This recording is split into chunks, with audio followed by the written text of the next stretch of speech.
My name is Dr. Leah Kaylor. I am a licensed clinical psychologist. I do work for the FBI. However, everything that I'm going to talk about here today are my own thoughts, beliefs, opinions, and I am not speaking on behalf of the FBI today.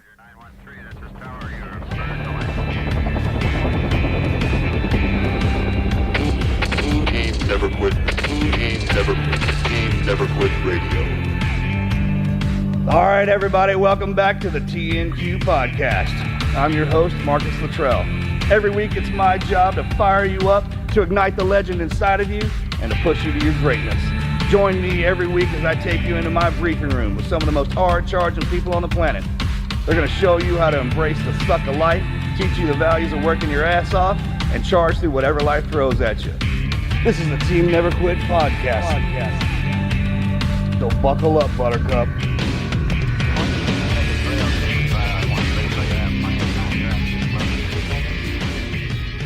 Ladies and gentlemen, welcome back to another episode of the Team Never Quit podcast. As always, thank you guys for listening and watching, and please don't forget to hit that like and subscribe button wherever you get your show. So today, before we get to our special guest, let's kick it off with our weekly Patreon question. And this week, we've got, what is the coolest hotel you have ever stayed in? Yeah, I went to a hotel and it was in Park City, Utah. And at the time, I was a camp counselor for kids, but this is like a very elevated camp counselor situation where we take the kids and we travel around the country. And this was my first summer ever doing it. We went coast to coast, 40 days, 40 nights, 40 kids, but it was a very affluent type of trip. So we were in Park City, Utah, and we stayed, and I wish I could remember the name of the hotel off the top of my head. I don't know, but they had filmed The Bachelor there, so you know it was fancy. Was it the Montage?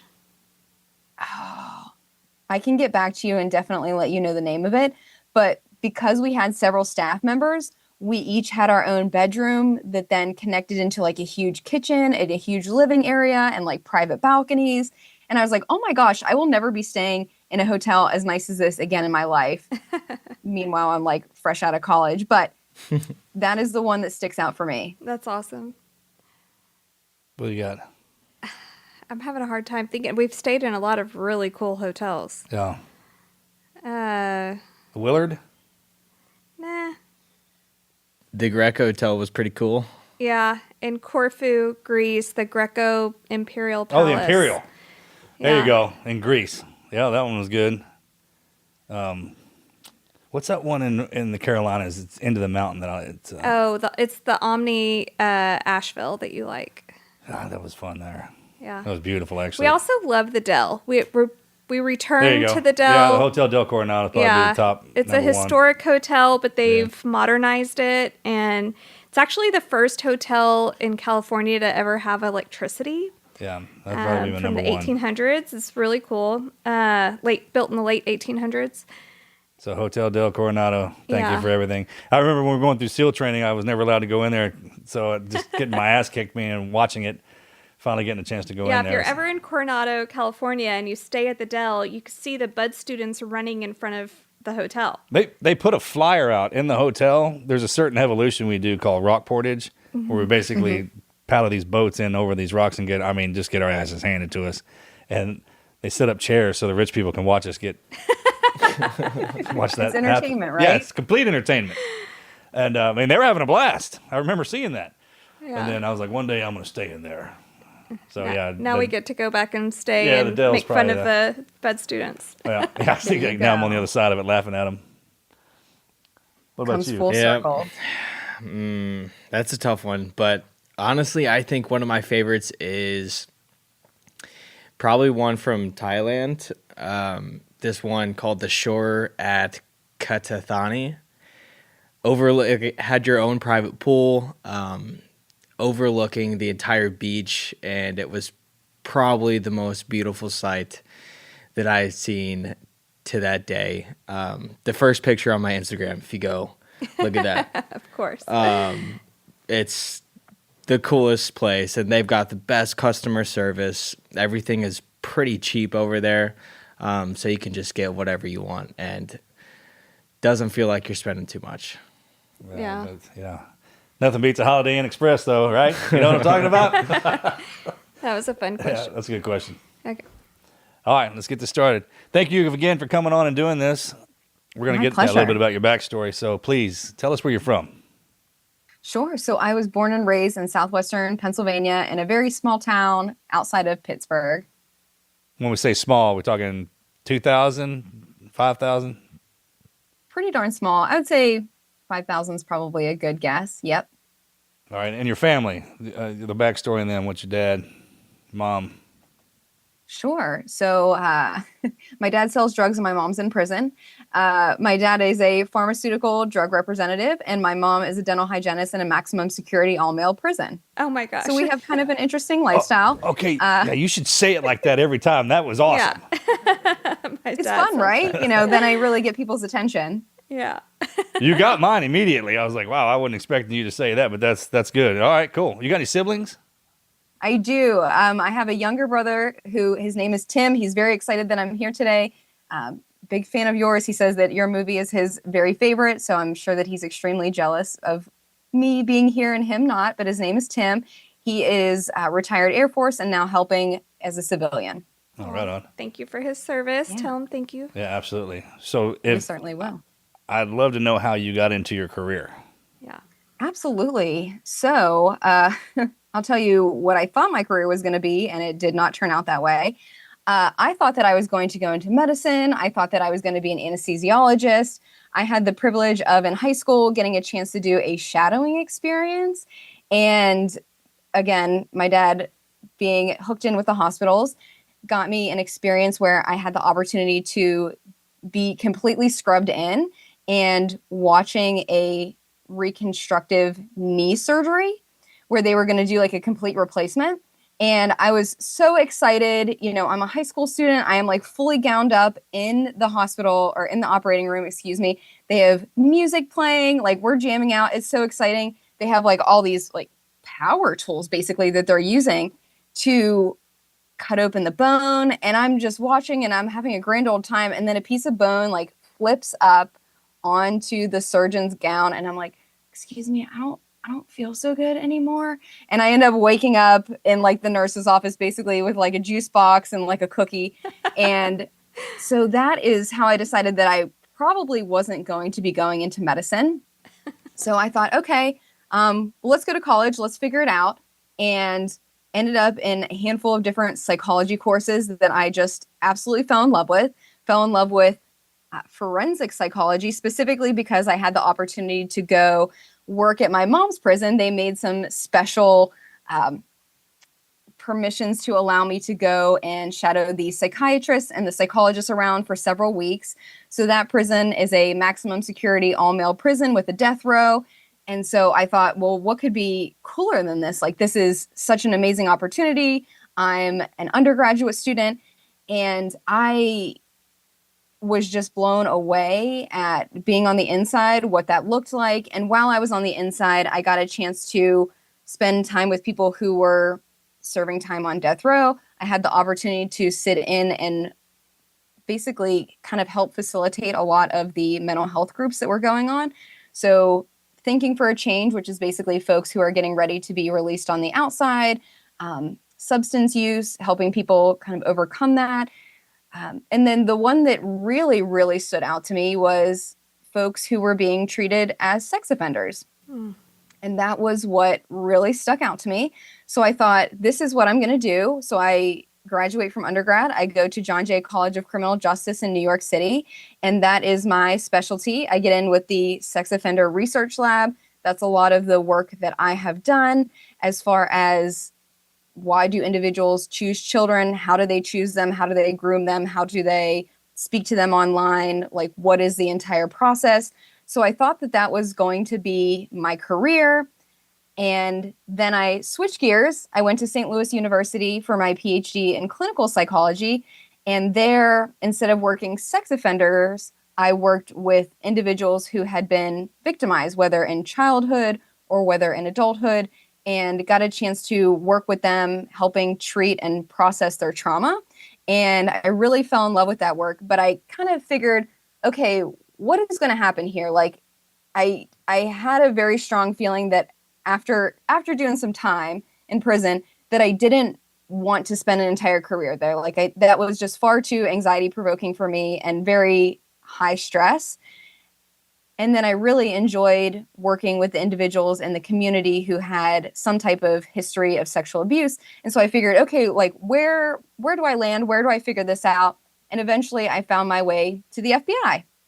So while I was doing my PhD at St. Louis University, I had applied to be an FBI intern. I thought, this sounds cool. Like, I'll put my name in, I'll see what happens, whatever.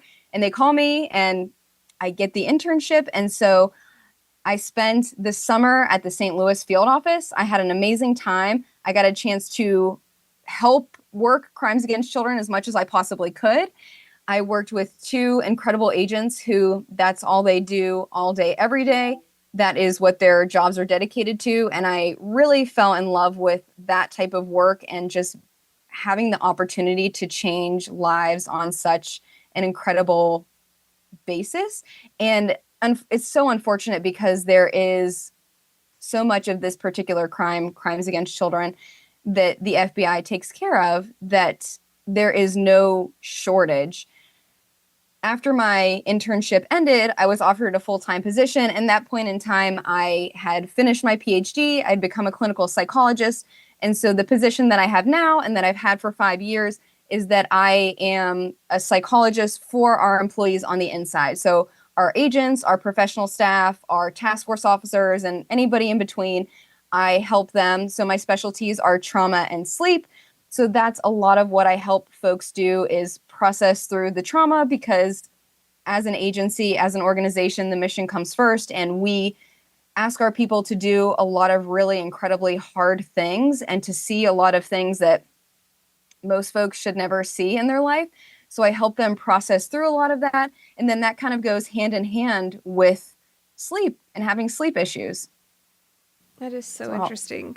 I'll pause there because I'm very verbose. No, it's fine. I got a question. Studying the predators in the beginning, that helps you, obviously, when you're dealing with the victims. And by studying them, I was curious, is there a pattern that you guys extracted from that, to where if we were sitting somewhere in town and somebody walked in, you'd be like, hey, right there. I mean, is it that obvious, or they just hide it well, or I'm just curious about that. I think that any of our agents would tell you that they can pick it out very easily. For me, a lot of my research was, how do individuals find children online? So what are they looking for in their profile? What are they saying to the children? How are they including them in conversation? How are they starting to bring up sexual topics? So a lot of my research was based online and how offenders contact children in the online space. Because there's a courage that goes with that. They're not face to face over the keyboard, right? So it's kind of like a bait thing, I guess. There's a lot that goes into it, but I do think that there's a way where they can contact lots of different children all at once and kind of see like what sticks almost, and then kind of pursue the ones that seem like the child may be interested in connecting. Because a lot of times what we found was that the kids who are being contacted and things are moving forward in the grooming process, is that these kids are lonely. Oftentimes there's some type of rupture in the family. Maybe they're being bullied at school, but there's just a lot of loneliness. And that's what's coming through in the profile.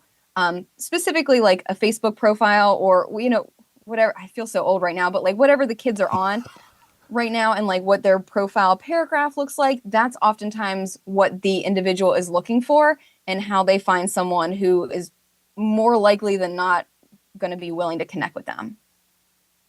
It is terrifying. And when you walked into, it's incredibly sad. The only reason I'm asking this is I went into our death row before too. And I remember walking in there, and from the outside, when you watch TV or you can just see it from the outside, there's one thing. Now you walk in there and that door shuts behind you, that's completely different. Did you have that? Oh, yeah. Okay, check. I certainly had that experience, and I had that experience even more so, this kind of like gut feeling of, oh, I don't think I'm supposed to be here, when I'm co-facilitating a therapy group for individuals who have been convicted of sexual crimes, where we're sitting in a circle. It's myself and another female facilitator. The door closes and I've got a pager on me that is basically a button to let anyone know that I need assistance. So I think not only being in the prison, but then being in particular situations where I knew this cannot be a long-term career for me. While it was an incredibly valuable experience for me, this will not be the career that I choose. I think your spirit knows when you walk in somewhere and you're not supposed to be in there. That's the reason I was asking, because I immediately felt that when that door shut. I was like, well, I'm not supposed to be in here. Mm-hmm. Absolutely. I agree with you 100%. With the sexual predators in prison, do you think that there is a chance of rehabilitation?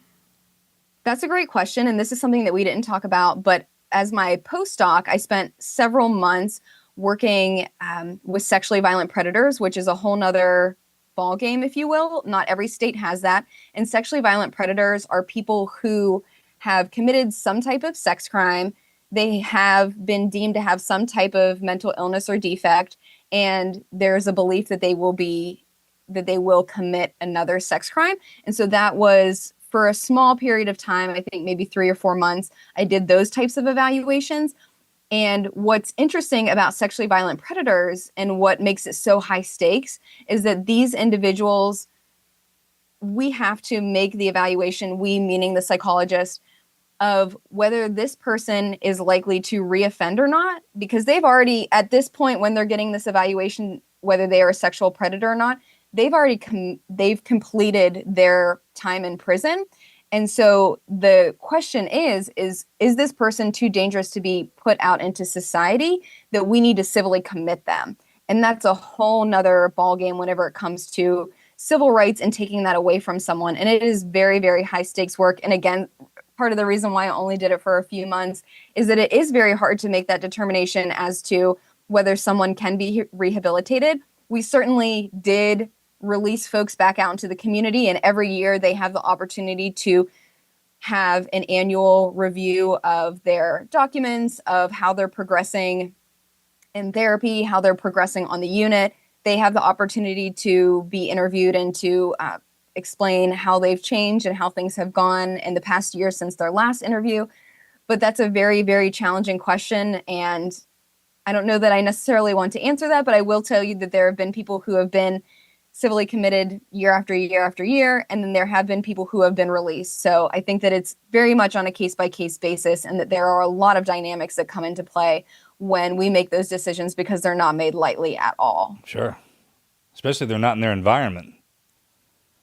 Right. So the folks who are convicted, who are considered to be sexually violent predators are then taken to a secure facility. It's not a prison, but it's a secure facility where they're living with other folks who are also deemed sexually violent predators. So it is kind of this very interesting dynamic in place where it's kind of unlike anywhere else. It's not their own environment. It's not home. It's not prison. So it's an interesting place to be, a place you don't ever want to be. Yeah. No. The fact that we even have to have those is scary. Yeah. I would think, though, if they've gotten to the point of being in a maximum security prison for doing these crimes, they're just going to keep repeating them. And what's very interesting is that not every state, there's actually only a handful of states that have sexually violent predator laws and the ability to civilly commit people after their prison sentence is finished. So it's just very, very interesting and a very touchy subject. Sure. I would not want to be in that position. I wouldn't even want to. That's got to be hard to be in that position to have to evaluate them and then deem them, Oh, especially if you have kids. Yeah. Because your own judgment is going to be incredibly high stakes. Yeah. That's the most vulnerable thing we got down here is our children. Mm-hmm. So you said sleep, too. You work a lot on that.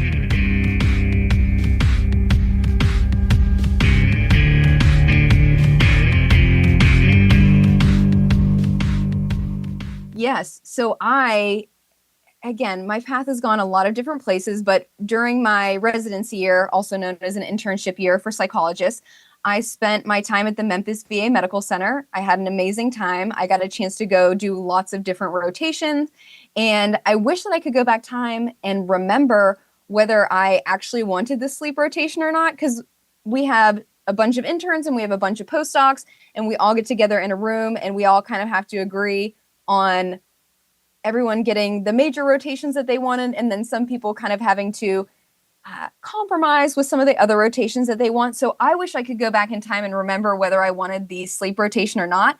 But nonetheless, that's what I ended up with as one of my many rotations. And I absolutely fell in love with sleep. I got a chance to teach sleep hygiene classes where lots of people fell asleep on me. It's perfectly fine. Everyone was sleep deprived, but I in that continued class, to teach that's the point, right? That's like the only place you can actually fall asleep in the class. Yeah. The point is to teach you how to get better sleep at night when you're supposed to be Right, sleeping. yeah. But nonetheless, I consistently had people fall asleep. Like, I could put money on it. People falling asleep in my class every week. It is what it is. So I taught sleep hygiene classes. One thing that I feel like a lot of people don't know about, and this was something that I learned while I was at the VA, is how to treat nightmares. I feel like so many people struggle with this, not just in our veteran population and our first responder population, but so many people struggle with nightmares, and there is a way to treat it. And I learned the protocol while I was there and had the opportunity to work with veterans on the protocol, which is called imagery rehearsal therapy, if any of your listeners are interested. And that's something that I still do today in my work with the FBI is whenever people have nightmares and it's something that they're really struggling with, I will help them. I'll work on that. What is that? Yeah, you got an overview for us? I sure can. Yeah. So oftentimes whenever we have a nightmare, it is, so let me back up. Whenever we dream, let me back up even further. Whenever we sleep, your body, if you're a normal, average, healthy sleeper, should go through various different cycles. So you should be cycling through light sleep, deep sleep, REM sleep, and if you're a normal, average, healthy sleeper, you're going to be cycling through these several times a night, about 5 times throughout the average night. We're going to say like 8 hours of sleep that night. So REM sleep, rapid eye movement sleep, is most famous for having dreams. Dreams can happen in other stages, but dreams most often happen during REM. One of the other very important things that REM is all about is that it's helping us process our emotions. It's helping us sift through and consolidate memory and realize like what's trash, what's good for short term, what's important for long-term memory. So there's a lot of really important things that are happening and other things that I didn't even mention about REM sleep. But whenever we have a nightmare, oftentimes it is thought that our body is trying to process through something that has been traumatic to us that we just haven't been able to process successfully during the daytime. So whenever we're having a nightmare, our body is like, okay, well, here's another opportunity for us to try and process this. Let's try and process it at night. And sometimes that's very successful, but whenever we get into the point of a person having the same nightmare over and over and over again, kind of like a broken record, what's happening is that our adrenaline and our cortisol are so high that when the brain is trying to process through this traumatic event during REM sleep, that it just starts to become a broken record because the adrenaline and the cortisol are too high. We need to bring these chemicals, these stress hormones, back down to baseline so that we can successfully process through this trauma and this nightmare and kind of get back to getting better sleep. So one way that we can do this, and something that I'll mention, is with imagery rehearsal therapy, IRT. It is most successful with folks who have the same nightmare over and over and over again. That is the way in which this protocol is most successful. So in a nutshell, what would happen is that the person who has the same nightmare over and over again should meet with a mental health professional. And when you're meeting with a mental health professional, you're going to describe what typically happens in this nightmare.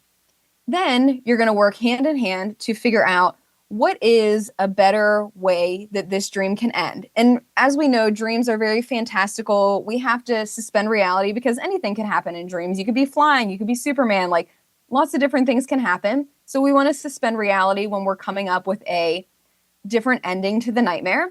So what we like to say is that the nightmare should have a neutral or a positive ending. So take, for example, someone who has a nightmare where every night they're flying on a plane, and they're flying on a plane because this is their job. They've done it every day for however many years. They are behind all the controls in the cockpit. They know exactly what's happening. But for some reason, every night this plane goes down. Even if that wasn't actually what happened in real life, for some reason, that's what the brain wants to process on. So what I would work with in that example is, okay, we need to come up with either a neutral or a positive way that this dream ends. So when things start to go haywire in the cockpit and things are going crazy and all the lights are going off and maybe it's starting to smoke, we need to figure out a way for in this dream for you to fix it. And maybe you successfully land the plane, or maybe you parachute out the back, or whatever. So this dream can end in a neutral or positive way. So I would work with my client, figure out a way where this dream can end in a neutral, positive way that they're happy with. And once we settle on that, then the homework actually happens in the daytime. So what this person will do is every day they will practice this new dream when they're in a relaxed state. So they will find a place that's going to be quiet, that's going to be relaxing. Maybe they listen to a little bit of soft music or something that can get them to a point where they are kind of coming back down to baseline, that their anxiety and their stress levels are not going to be too high. And then we have them imagine this new dream several times during the day. And this practice continues for quite a while, this daytime practice. And basically what happens is that we're teaching the brain, okay, during the daytime, we're having the same beginning scenario. I'm in the plane, things are starting to go haywire, I'm losing control. But then as we continue to practice this new dream over and over again during the daytime in a calm state, at night, the brain will realize, okay, we've been working on this so many times. Maybe let's see what happens if we bring this into the dream world. And eventually that's what normally happens, is that the brain then starts to take over this new dream that has this neutral or positive ending. And eventually the person just kind of stops having this dream altogether, or it becomes so mundane that they forget that they're having this dream now that it has a neutral or positive ending. So interesting. Do you think you can actually force your dreams? I think that with continued practice, you can certainly help yourself whenever it comes to imagery rehearsal therapy. I don't know if the question that you're asking is kind of almost like lucid dreaming, which is a whole nother thing where people can kind of train themselves to realize when they are dreaming and then take control over that. That is certainly a skill. I don't know a whole lot of people who know how to do that, but there are books out there to teach you how to lucid dream.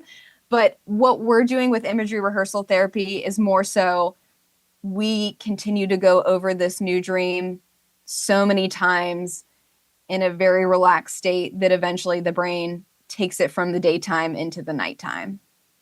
So you're combining your reality and your dreams. That's pretty powerful, because you can do things in there that you can't do in reality. Like solve problems. There's some things you can do in your dreams that you can't actually do functionally in reality.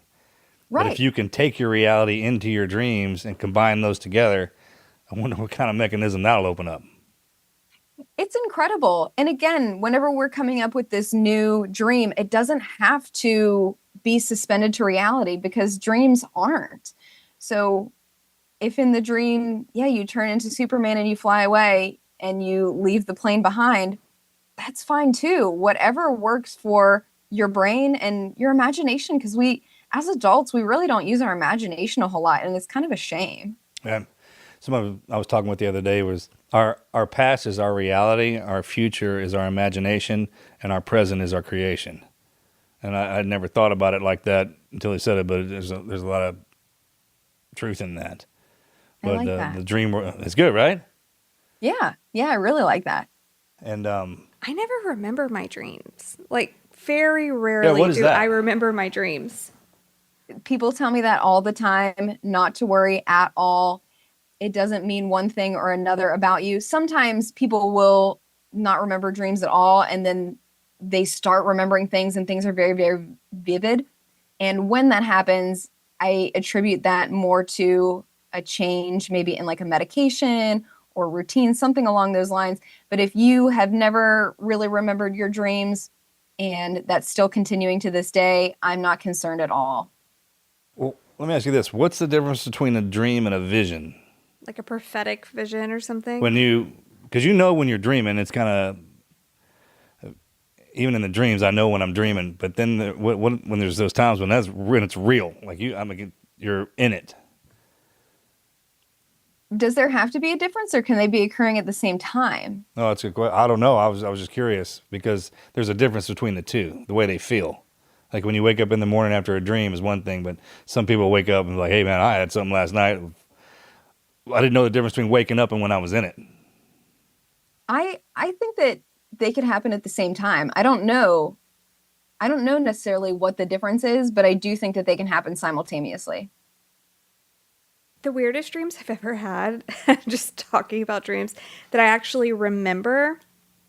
I woke up and I called my friend that I don't talk to all the time, but when we do talk, we're close. That kind of friend, you don't have to talk to her every day. But both dreams, they were like 2 years apart.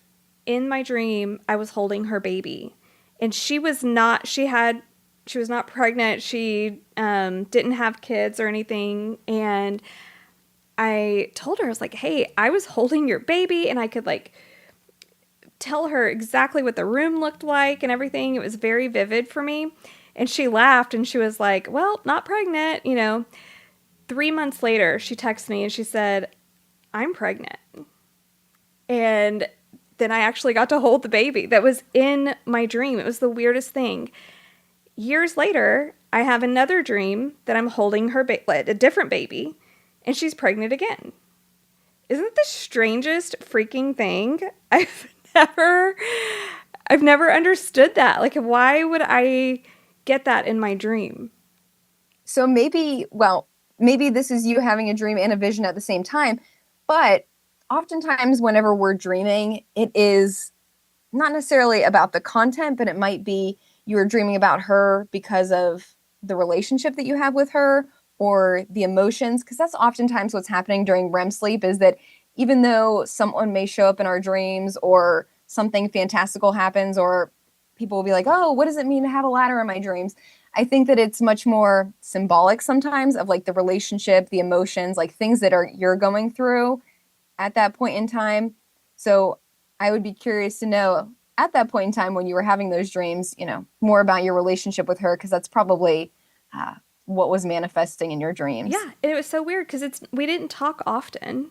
So I hadn't just talked to her or anything. She was just happened to pop up in my dream, and I was holding her baby that didn't exist at the time. All right, what's the significance of the ladder? Because I've actually been having some dreams about ladders. It's odd to bring that up right now, but is there something to that? What do you think the significance of a ladder in a dream is? Climbing up, taking steps upward and full, kind of, and the up is the right direction.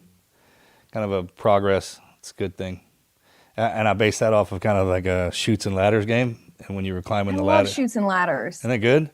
And when you're climbing the ladder, it's a good thing. So this is a complete rabbit hole she and I are on right now. Yeah. But Go ahead. I was like, hey girl, I've been having these freaking crazy ladder Yeah, dreams we're like, recently. okay, now you can be our psychologist. Tell us what our dreams mean. All right, Doc. Let me get here's Yep, go ahead and lay back. lay it It's back. time. Yep.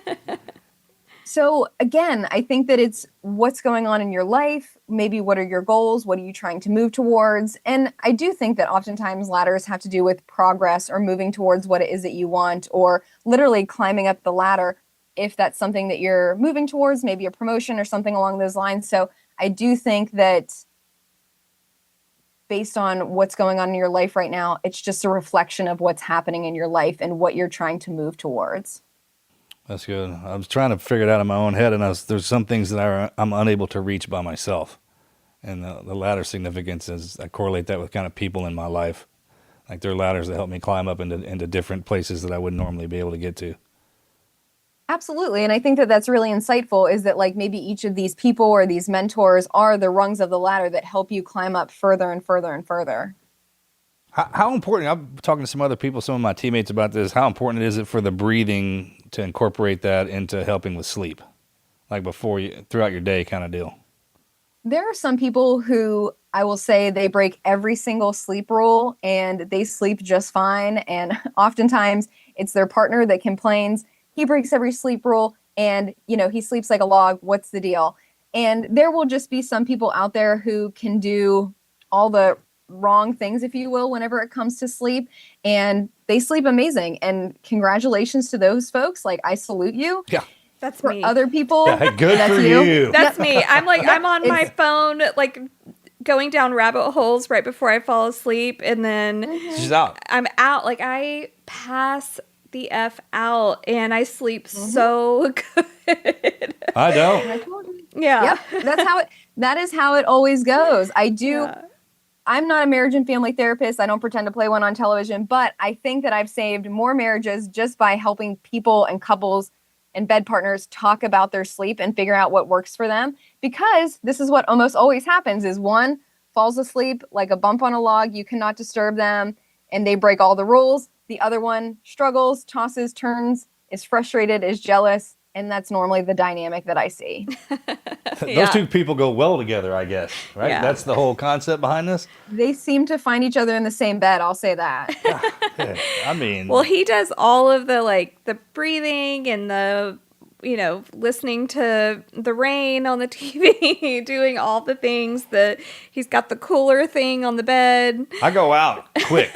I mean, but I'll get up though. So, Yeah. He wakes up a lot. So I would say that folks who do have problems sleeping, there are so many things that you can do to help yourself. And oftentimes, like I'll go give sleep talks. I normally give like once a month because it just is so highly requested. But whenever I have a captive audience, like I'm in a lineup of other speakers who are going to be at like a weekend conference, I think a lot of people are like, whatever, sleep. Like I don't want to sit through this. Because I think a lot of people have maybe had poor sleep for such a long period of time that they don't think that there's any hope for them, or they think that they know everything that there is to know about sleep. And when I give my talks, there's just so many pieces that come together to set yourself up for good sleep that people just don't realize it. And I think to your point, breathing can be a great tool for people, but it's not the only tool. Right. So I would say, if you're wondering about that, test it out, give it a try, see if it works for you, see if it resonates with you. If it does, fantastic. If not, there are plenty of other ways to set your day up and your evening up to set yourself up for good sleep. Are there a few components that are absolute? Hey, these work. Like don't eat after 9 or an hour before you go to bed, right? Stuff like that. So I do think that there's a few that are hard and fast rules. And I would say the first one that I give every single time, it's not sexy, it's not exciting, it is consistency. Going to bed at the same time every night and waking up at the same time every morning. This is key. And when I say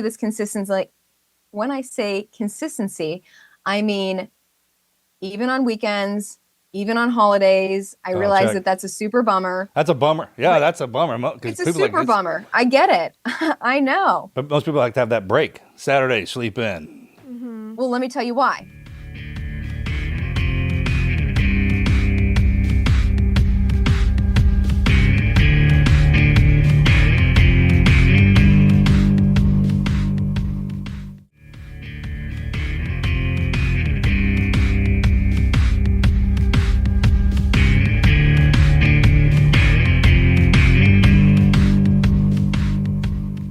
Let's take an average person. They wake up at 6 a.m. Monday through Friday to go to work. So Monday, 6 a.m., Tuesday, 6, Wednesday, Thursday, Friday. Then the weekend comes and they're like, oh, yes, I'm going to sleep in. Like, this is so exciting. So they sleep in until 9 a.m. So the brain is like, okay, we're sleeping in until 9 a.m. on Saturday. So then Sunday rolls around. Well, what do you think the brain thinks that it should be doing? 6 a.m. Well, Or the day it's before. like, oh, yeah. It is confused. It doesn't know what it's going to do, but chances are it's probably the weekend and you're thinking, oh, well, I'm going to sleep in again. Like it's Sunday. Of course, that's what I'm going to do. Or it decides, let me see if I can get away with this again. Yeah, exactly. All right, So I'll check. I got that Sunday, part. we sleep in until 9. And then what do you think the brain thinks it's going to do on Monday? Sleep in until 9. Yeah, Yeah. I got that. It's going to sleep in until 9. So think about the difference between 6 a.m. and 9 a.m. is a 3-hour time difference, but that's also the same time difference if you flew from Los Angeles or New York to Los Angeles. So I don't know about you guys, but jet lag hits me pretty hard. It truly does. It hits me. And we are inducing our own jet lag when we go from 6 a.m. Monday, Tuesday, Wednesday, Thursday, Friday, and then go down to 9 a.m. on Saturday and Sunday, or maybe you had a long weekend. The brain gets very confused. And so when we keep making this massive change, the brain isn't sure what it's supposed to be doing. It doesn't know what time zone it's supposed to be on. And it's just constantly playing catch up.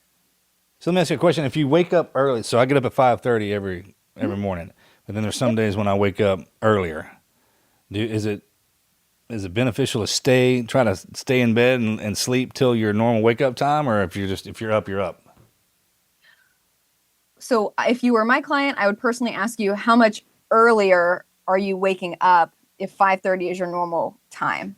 Yeah, every now and again at 4:30 you'll bump in there, or 4.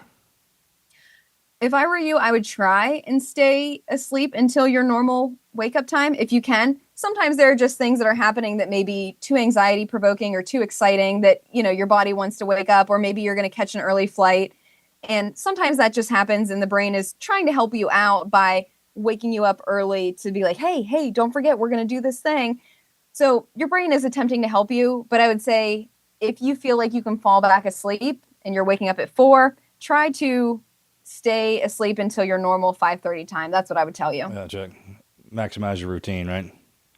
Exactly. Yeah, if you can. Now, there will be times where you know that you're not going to be able to fall back asleep, but at least give yourself that opportunity to try and fall back asleep and stay on that consistent schedule.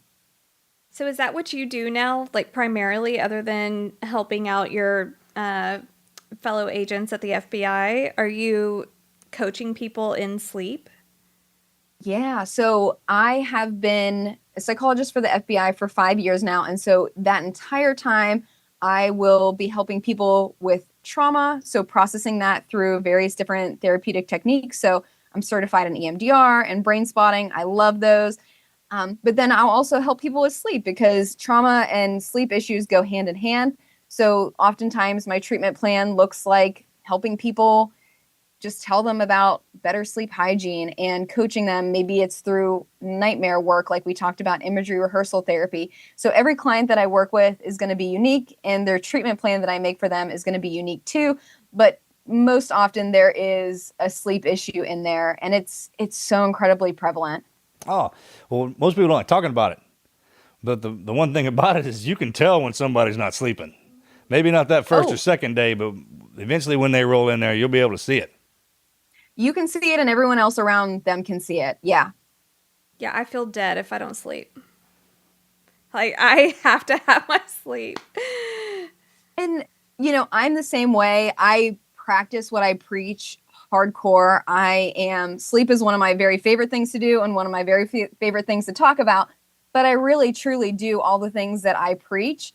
And I consistently, I think you said that you had a smart bed. I think I heard you say that. I have the 8 sleep. I'm obsessed with it. Oh, it's great, isn't it? I consistently get like 100 or a 99 when I follow all of my sleep tips. And I feel very confident in my sleep knowledge whenever that happens. But there will just be times where you have a poor night's rest based on other things, external circumstances. It does happen. But the issue here, and this is what I see a lot in my work, is that folks experience things and they see things on the job that we should not be asking normal human beings to see. Oh, sure. Yeah. Whether that is cleaning up body parts from a recent plane crash, whether that is scooping up kids who have been part of a mass school shooting. We ask our people to do things that are horrific. And it is what it is. That's part of the job. And that's part of the job for lots of first responders, for our military. And what happens is we have this mentality of you have to be strong, you have to keep pushing, the mission comes first.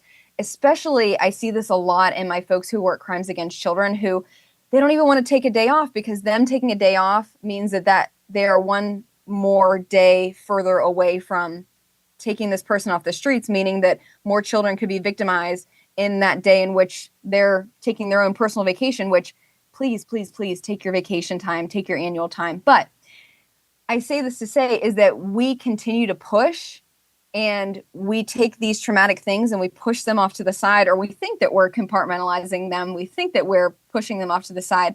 But after a while, taking these horrific things that we experience and that we see because of part of our job, it adds up. And eventually you don't have any more space. Oh, check. And that spills out into lots of other areas in your life. And oftentimes that comes out sideways in sleep, in nightmares, and insomnia. Lots of different ways. That's where it starts, right? I think that we just, we have a hard time asking for help. So we think, no, I'm going to do it myself. And putting it to the side has been my go-to for such a long time and it's worked for me. And I'm going to keep doing it until it doesn't work. And I think to your point is that people don't realize when it doesn't work anymore. And normally someone else needs to tell them, hey, Sure. I think maybe you need to talk to somebody. Mm-hmm. Well, what happens is you got the elders around you. Because if they're in our 20s and 30s, you're running and gunning, and then something bad will happen. Oh, but when you show up the next you're day, there'll be invincible. another one. Yeah, you're invincible. Completely invincible. Yes. And then when your leadership's in there, and they've been doing this for 20 years, and they seem fine, and for whatever reason, I remember when we talked about, hey, you don't bring your home to work or your work home. I'm like, well, what if those are the same thing? I mean, if you want me to talk about my home life at work, and I can't talk about my work life at home, then there's that. And then you got people who aren't married, and they're just running and gunning. Oh yeah. And then you have, especially when you have that duality in one kind of organization, where you got, because those are completely different types of humans, especially if you throw kids in the mix. Mm-hmm. And they feed off each other. I remember that because I didn't hang out with the people who were married. They didn't even want us around, really. You know what I mean? In the FBI, same thing in the FBI. We work with you guys all the time. Like when the single ones, we were always together. And then that extra life, or it's their real life. Being a parent and a husband and a wife, and that's a real life. It truly is. You know, the rest of it is a job for us, which we consume as our life. But I never heard it said like that. It's like, hey, when you're doing your job and you're running and gunning, no matter what it is, and it starts creeping into your dreams, that means your database is full. It means that we need to start sifting through this and we need to process it. Like you got a backlog and we got to work through that. Yeah. I never heard it put like this. Pretty good. So a lot of our listeners are first responders and former military. What would you tell them just on a, I know you can't have a one-on-one with everybody, but just some basics on how to handle their trauma? I would say first and foremost is to be honest with yourself. I think that there are a lot of people who aren't yet in touch with themselves. Just like Marcus was saying, like running and gunning, it is so much fun. You're an agent, you're this, you're that. It is so exciting. And sometimes we have to reflect and make time to reflect, because that's also part of the problem too, is that we're not making time because we're so busy. We're go, go, go. We're taking on all the things that come up because it's so exciting and it's new and we're invincible. But taking time to reflect either alone or with someone that you trust of like, how is this impacting me? What's happening? And I think that this is really valuable to be done with folks who are more seasoned or who have been working that violation or who have been working that job for quite a while, because I think that they are kind of salty and crusty and crunchy, and they will be able to tell you what all the pitfalls are and where they have struggled and help you identify that more easily in yourself. Would you agree with the thought that there are some people that are made for the job, and then there are some people who want to do the job, and they get affected differently? I agree with you that there are some people who are absolutely made for the job, but I also would say that those people, whether they like to believe it or not, have an expiration date. Yeah. Oh, sure. Absolutely. And oftentimes they Sure. don't And want to acknowledge that they have an no, expiration it shows date. up. And it shows up, and then oftentimes that's why they end up in my office, is because I have to be the mirror to reflect back to them that, hey, you've done an incredible job. You've had an amazing career. Like, look at all the change that you've made. Look at all the children that you've saved. However, now it's starting to affect your mental health, and it's spilling out into other things. And we need to figure out when enough is enough and when you can put your oxygen mask on first. Sure. Because, a lot of people hold on to that. They don't care about the damage to themselves. But the minute your leadership or somebody's like, hey, you're affecting those, and that's the hardest thing for us to hear in our lines of work. If you're wearing the shield and carrying the sword, it's kind of like, hey, you're dangerous, but now you're dangerous to us. And you're like, what? Because this thing has an expiration date, the body. By design. Age is a heck of a thing that God put on us, isn't it, man? Especially in those lines of work when there is a retirement age. And when it starts to creep up on you, and we work out harder for longer and trying to stay in the game, and everyone knows those who are doing that. We can see it. And then in our communities, remember when someone says they were 30 years old, you're like, oh my God, you're 30? You're about to die. Are you okay? Now we're like, you're a baby. Yeah, you're a baby. But you realize that there's another life after your initial life. There's something else. And I never thought about it. Someone had to forcefully make me focus on it. And I think that you make an excellent point there, is that there are a lot of folks who their job is their identity, the violation is their identity, and that's all they've done for a very long time. And they are making an incredible difference, but you have to recognize when you have given so much and it's time to step away. And oftentimes it's very hard to recognize that in yourself. Like you said, someone else needs to point it out for you. And sometimes they point it out forcefully, but sometimes it is really someone else bringing that to your attention. So that's why I say making time to reflect, or making time to reflect with your squad, your team, a trusted elder or mentor, so that they can help you keep on track and figure out exactly where you are and how close you are to that expiration date. It has to be why we invented rank and retirement ages and desk jobs. Paperwork. I think that all that makes a lot of sense. It has to, right? I never thought about it till you and I were talking about it like this, but it's got to be why that came online. Because the guys, even as you get older, you get more experienced. That carries a lot of weight. Mm-hmm. I mean, you can do a lot of stuff with experience and that youth, but has that strength, right? And that determination. That's a good. I never thought about it till you said that. They need expiration dates in Congress too, because there's some people in there that expired a long time ago. Man, he died in there. How the hell did you die in there, man? That shouldn't even be a thing. Yeah, right. I'm thinking about expiration dates. I'm like, yeah, don't worry about there's some that are damn near dead. That's funny. Yeah. Like, come on. That's a 2-year gig. How did you die in there? Yeah.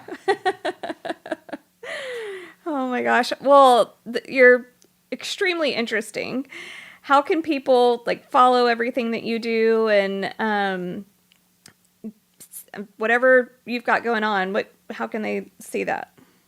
Absolutely. So I have a book coming out on sleep. It's called The Sleep Advantage, and it is basically a very comprehensive handbook for how to get good sleep. So it is the compilation of all of my years of teaching about sleep, working one-on-one with sleep, and I give lots of talks, and there are, like you mentioned, only so many people that I can work with in a day, one-on-one, just based on time constraints.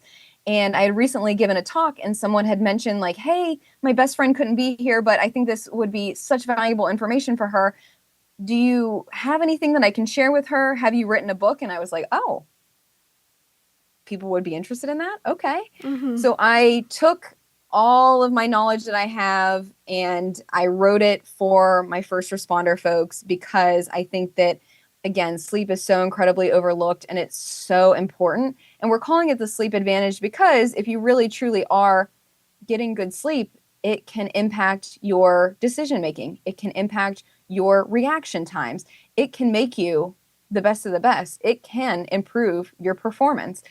And I think that that's so important because sleep in and of itself is not very sexy. It's not very exciting. And so I explain, here are all the ways that it can help you. And also, if you're not getting good sleep, here are all the ways that it can hurt you. And then I also have kind of like a troubleshooting area where I have chapters on nightmares, insomnia, not being able to stay asleep in the middle of the night, not being able to fall asleep at night, sleepwalking, sleep paralysis, all kinds of different things. And then the big one, which is obstructive sleep apnea. So I give people tons of knowledge and information and practical steps on how they can move forward. So my book is going to be released in the spring. It's called The Sleep Advantage. Otherwise, I have a LinkedIn, Dr. Leah Kaylor, and I also have a website, drleahkaylor.com, and people can email me and find me at info@drleahkaylor.com. How do you spell your last name? It's like Taylor with a K. Okay. Kaylor. So I like to watch YouTube to learn stuff. And is there? I love do you YouTube. have where you're sitting down on YouTube and like, all right, step one, this is what we're gonna do. Marcus Guys like would me, watch you. that's the thing. I'll get the book and I'll read it, but I can walk around with YouTube in my pocket, and if I have a break for a second, I can pull that thing out and watch somebody teach me something. If I got to turn it off real fast, that kind of thing. It's just very beneficial. Great question. I also love YouTube. I'm obsessed. Anything I don't know how to do, I go immediately to YouTube. Right? This is something that Adam Davis, my editor, and I have talked about as far as YouTube and doing something like that. But we're also going to do an audiobook. So if it's hard to find time to sit down and read, which I totally get that, I fall into that category, I'm going to do an audiobook where people can at least listen if they're short on time and they're on the go. There should be a section in your book about mathematics. And just start reading that and put you straight to sleep. Everybody will fall You know what I mean? Like asleep. everybody, You know, like, I what'd you fall normally asleep to recommend- in what class, right? Put that in there. Yeah, there should be like a section on, like FBI policy is normally what I Yeah, say, and that'll policy, put you right to Start sleep. reading this, man. People Don't love worry, it. it'll go right out. That's Yeah. hilarious. Oh my gosh. But I mean, just the sleep doctor, YouTube, pull that sucker up right here. Like, man, this is what she says I have, and this is what I need to do. And it's just you telling that. It's certainly one of the many things that hopefully we branch out into. Oh, yeah. Because I'm hoping You that will. people start to take sleep very seriously once we talk about it more, because it's just something that we don't talk about enough, in my humble opinion. Well, our generation didn't have time for it. With all the wars and everybody, I mean, here on the homeland, everything that we were dealing with, all of our first responders, all the military, I mean, we gave up sleep. That was just, we gave that up. And then, because when we go off work, then you had to go out. You want to go out with your friends, and you want to You want to have fun. Yeah, have fun. We never got to Let do that. loose. And so when we had chances to do that, we would go do that because you give up sleep. We always thought we could make it up. So everyone who's rotating now, all of us, we always talk about it. It's like, hey, man, you sleeping all right? It's starting to come out in the open. Especially sleep tied with trauma, because there has been not only veterans and first responders, but there's just been a lot of trauma that's happened Oh my gosh, yes. in the last 20 years. Our country's been through a lot, Yeah, so for sure. they can But you definitely don't get learn. battle weakened, you get battle stronger. Battle hardened, man. Yeah. We'll come out of this all right. Well, I'm excited to get your book. Yeah, thank you. Yeah. My Thanks for coming pleasure. on. Thank you guys so much for having me. It's been so much fun talking to you and getting to know you. You too. Thank you.